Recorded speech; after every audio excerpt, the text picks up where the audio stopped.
Tonight, Montgomery County leaders taking more action against federal immigration enforcement. Our Maryland Bureau Chief Brad Bell was at a bill signing today. He joins us now live from Wheaton. And Brad, this is just one of several anti-ICE actions taking place this week in Maryland. Yeah, that's exactly right. And look, we heard a lot of references to what people saw in Minneapolis today and a fear that something like that could happen here. And that is one of the reasons we heard the county leaders say they wanted to act now and act together as a community. Tuesday, Governor Wes Moore signed into law a bill which bans formal partnerships called 287G agreements between local law enforcement and ICE, ending the practice in 9 counties. Yesterday, Prince George's County Executive Aisha Brayboy took part in a no ICE rally and signed an executive order banning any new detention facilities and also declared county property safe zones for immigrants, places where ICE can't reach them. Now, at a bill signing ceremony with the feel of an immigrant rights rally, Montgomery County Executive Mark Elrich signed into law an Immigrant Protection Act, which prohibits county participation in immigration enforcement.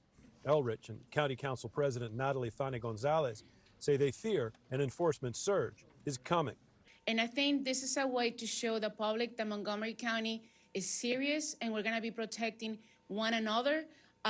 Things are going to get worse, and that's the prediction that we have. It is happening already. It is intensifying, and it's going to get more intense. The only reason we don't see as much as other people have is that ICE has been understaffed for their mission of national terror. And now they're staffing up. And when they staff up, we're going to see more of this. Yeah, so I reached out to ICE today to ask if they had any reaction to what the county did here, what Prince George's County did, and I've not yet heard back. I did hear previously a response to the ending of the partnerships by the state, the bill signed by the governor, and they say basically that it's just going to make the state more dangerous. It is going to lead to dangerous criminals being released back out onto the street. They're not discussing what their future plans might be for enforcement here. Scott? Yeah, Brad, they say they believe more ICE enforcement is coming. Why is that? Are there any real signs of that happening? Yeah, so people are thinking they're seeing signs.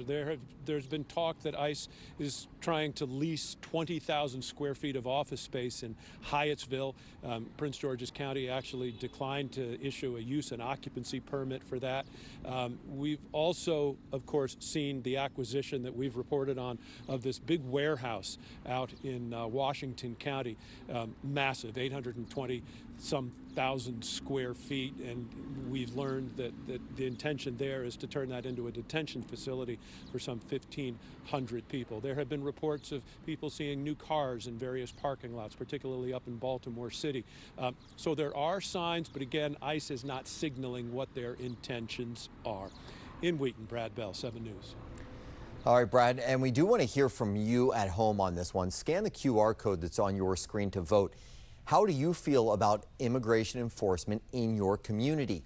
Do you think it's making your community safer or less safe?